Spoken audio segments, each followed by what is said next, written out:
And I'm Bob Sokoler. We're in Buffalo for the start of Small Town Week. 5:30 Live is next on WCPXTV, Channel 6.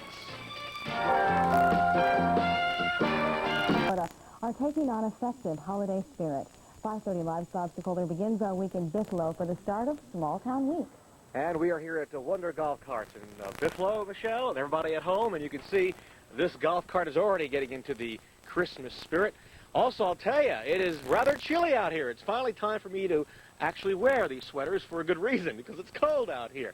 But if you're thinking now, besides the cold and maybe Christmas tree that you see on television, that it's time to get your house into the Christmas spirit, we've got a place for you to go to.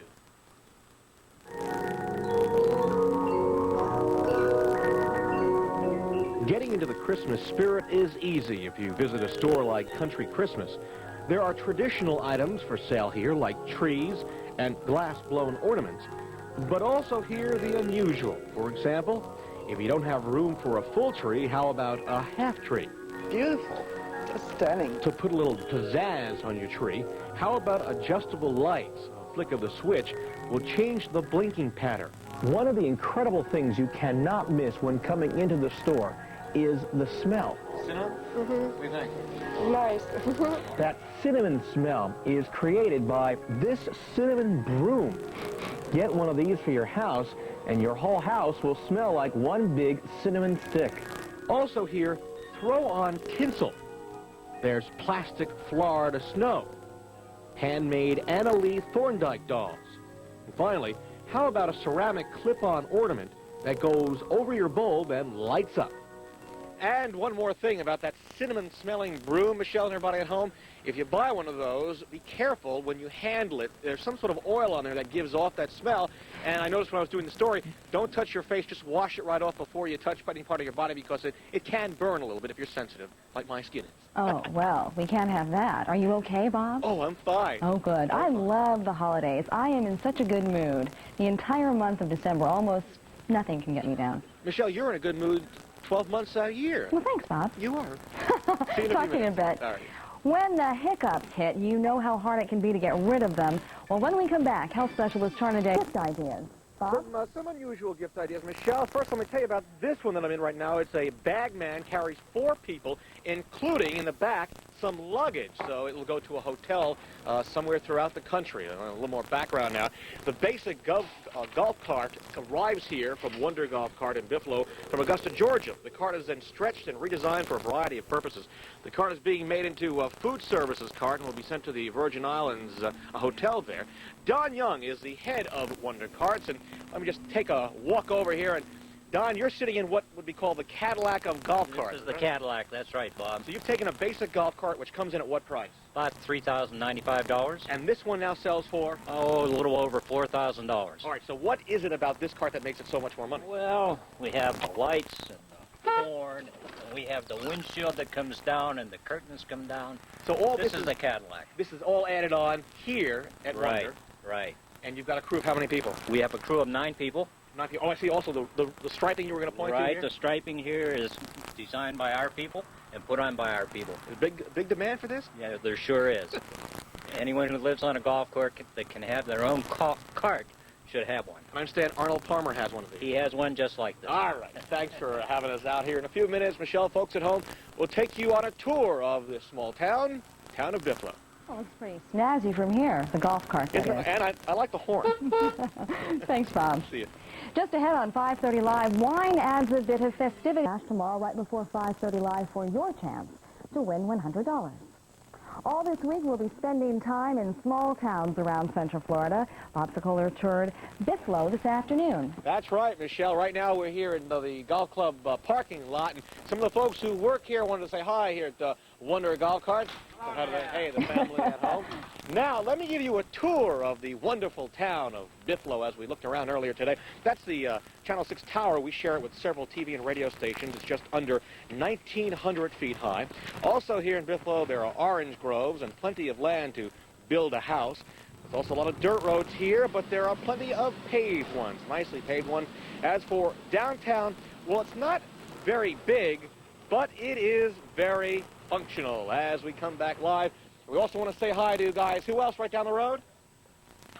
Wedgefield and Speed World. All right, we got all the plugs in. Say hi to everybody here in Buffalo. Tomorrow we go to Howie in the Hills, Michelle. All right, thank you, Bob. All righty. That's all for 5:30 Live. Glenn Rinker has a look at some of the stories. Firemen.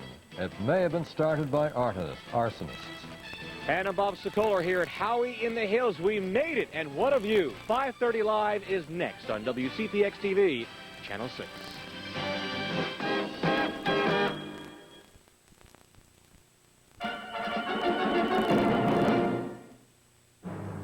Among the Channel 6 team joining me on the float, 5:30 Live's Bob Sokoler.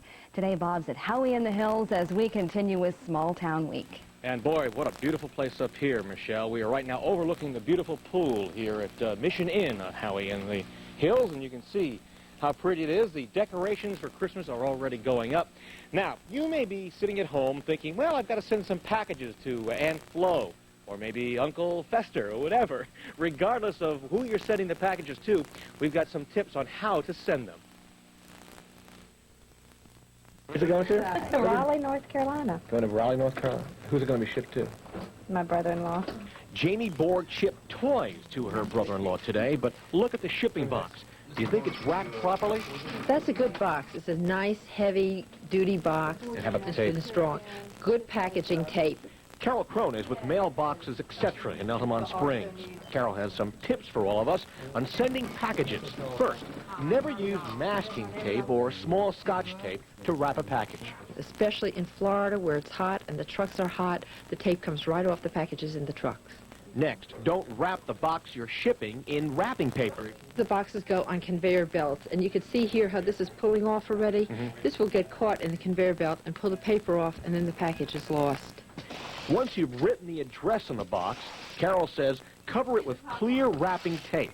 It's protection. It's to ensure that the package will get there, that the address will stay intact. And not wash away? That's right. Also, don't ever stuff a box. One good hit to this box would shatter the object. And finally, if you're sending something fragile, first wrap it in foam, or if you don't have foam, newspaper. Put it in a box and protect it with styrofoam peanuts or more newspaper balls. Then put the small box into a larger box and pad the sides with more newspaper. The boxes experience a lot of shock as they're hitting against each other, going on the conveyor belts. And it acts as a shock absorber, having that extra box there and the extra padding there. Now, if you want more information, Mailboxes, etc. is having a seminar tonight at 7 o'clock, and that'll be at their Altamont Springs store, which is across the street, Michelle, everybody at home, from what used to be Loman's Plaza. They've changed their name now, but it's up in Altamont Springs on 434. Right, Loman's is gone. And I don't know what they call it now, but it's across the street, whatever, Mailboxes, etc. Near the Department of Motor Vehicles. Right. Thanks, Bob. Okay. When we come back behind the scenes of our Channel 6 Extra Live, today Bob Sokoler is about 7 miles south of Tavares at the Mission Inn in the town of Howie in the Hills. We are efforting right now to get that live shot for you. Hopefully, he's going to be joining us in just a few moments, because if he doesn't, I've never been to Howie in the Hills, and I can't tell you much about it, but we've got the live signal. Bob, are you there? Here we go, here we go. Hello there. Hi there. Whoa. Glad you're back. Turn the lights on. What's going on? I wish I knew. Well, we're out here at Mission, and we were watching our TV here to see what happened, and we saw you guys go off the air, so, well, now we'll figure out what's going on. We did go off the air for some reason. I'm not sure yet what it is, but they're working on it, and apparently things are back under control. Thank goodness. All right, I'm glad you hung with us. All right, let's give us some background here. 200 acres here at the Mission Inn, and it's gorgeous. The Mission Inn was built back in 1924. The original 75-room hotel was then known as the Floridian, Hotel Floridian. In 1969, a golf resort was built, and in 1970, the Mission Inn Country Club opened its doors. Since then, this golf and tennis resort has received high marks for championship golf course and recreational activities. The resort has everything from waterfalls to boating. And boy, are there plenty of lakes around here as we come back live. And just to give you a quick tour, because I don't know how much time we have left here, but this is the entranceway, and this is where the people are dropped off. And it's starting to get rather dark out here, but I'm hoping, Michelle and everybody at home, you'll get a chance to see some of the lights and some of the scenery. I'm being told by photographer Greg Hartman we're not seeing a whole lot. Faintly, you can see some of the decorations that are around, but the pictures that you showed us beforehand were gorgeous. That waterfall was beautiful, too.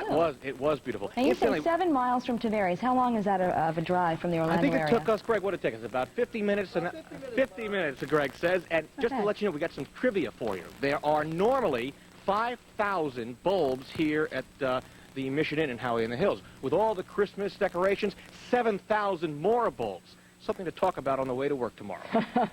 Thanks, Bob. All righty. Glad you're back with us. Yeah, so I'm glad to be back with you. Right. Just ahead, how you can save a little money and make sure you're home. Smash tomorrow right before 5:30 Live for your next chance to win $100. So what makes Howie in the Hills different from other small towns? 5:30 Live's Bob Sokoler is about to show us. Michelle, we've come inside the Mission Inn here, inside the lobby. Take a looking around here. Very pretty with the tree and the decorations already up. But what does make Howie in the Hills, which is about 20, 30 miles as the crow flies, different from other cities? Well, the town of Howie in the Hills was created in 1916 by William J. Howie. Howie, who was from Illinois, bought 60,000 acres.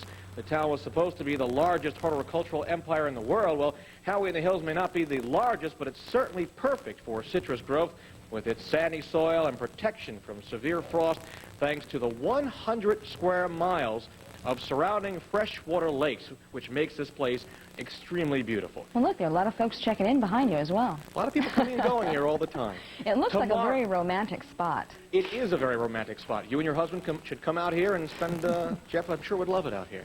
Tomorrow we go to the car show, the auto show, and we expect to see everybody down there, and we'll hopefully have a great time with some of the new cars that are coming out. That's right. I'll be down there tomorrow with you at 11:30. To open it up. Sharp. All right. See you, Bob. Right. That's all for 5:30 Live. Glenn Rinker has a look at some of the stories. Well, inside there's something brand new. There is what's called a digital dash projector, and it projects your mileage onto your window. That's the window that you're driving, so you don't have to look down or take your eyes off.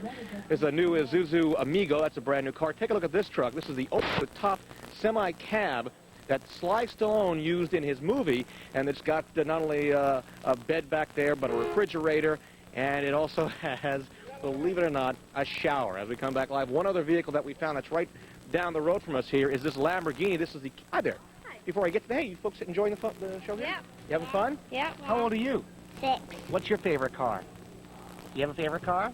You see the Lamborghini over here? You did? You like that one? Yeah. Yeah? Here, we're going to take your everybody at home, okay? Well, thanks for stopping by. Take a look at this. This is the Lamborghini.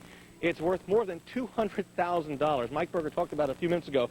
And Michelle, everybody at home, when we come back in a few minutes, we'll take you on a tour inside and hopefully, we'll show you what makes this a more than $200,000 for this car, okay? That's a lot of money. Lots of money. That indicator, that windshield indicator that you were talking about, that shows people how fast they're driving at all times. Their speed, right, exactly. So you don't have to take your eyes off the vision ahead of you. Just glance at the windshield. Yeah. Thanks, Bob. All right. When 5:30 Live continues, good news for the Superboy team. Built for the human race. Let's check back with Bob Sokoler, who was at the auto show with one of the stars of the show. This Lamborghini Cannonball Run. Now, we told you it's actually $250,000. Let's get in it. When you're sitting in here, Michelle, everybody at home, you're actually 4 inches off the ground. That's how low you are. Now, some of the things it's got, of course, it's got your telephone, and it has a CB radio. It has a radar detector in the front, one in the back. It's got boosters for the CB and for the telephone. The paint job on this thing is an extra special paint job. So you add the fact that this was also in the movie Cannonball Run and the fact that it's got all this publicity. This car is worth, I am told, $250,000, Michelle. Looks like you can't fit anything else in there, that's for sure. One more person. Room for you, Michelle.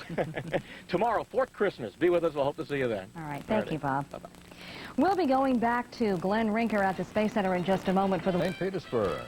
And I'm Bob Sokoler. We've come here to Fort Christmas today. 5:30 Live is next on WCPXTV, Channel 6.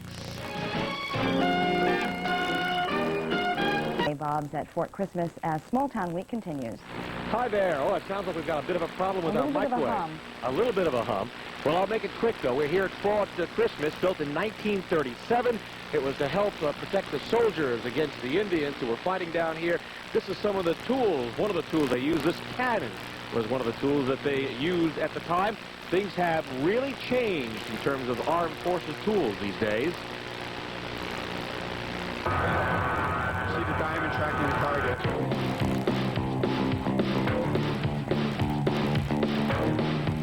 Welcome to the 10th Inter-Service Industry Training Systems Conference. This is where the Armed Services comes to see the latest technology being developed. For example, Cessna is helping the Air Force change training procedures for pilots of transports and tankers. Currently, the Air Force trains students, all student pilots, in essentially a fighter-oriented track of training. Now training certain pilots in planes like the T-47 will be a big advantage. That the students will learn how to operate an aircraft with more advanced systems, more complex systems, and more importantly, operate an aircraft using 2 pilots instead of 1. Also introduced here, new tank weapon systems and a new inexpensive F-16 computer training system that will help pilots engaged in a dogfight. Honing up the skills, I think, before you get in the airplane is what this is best for.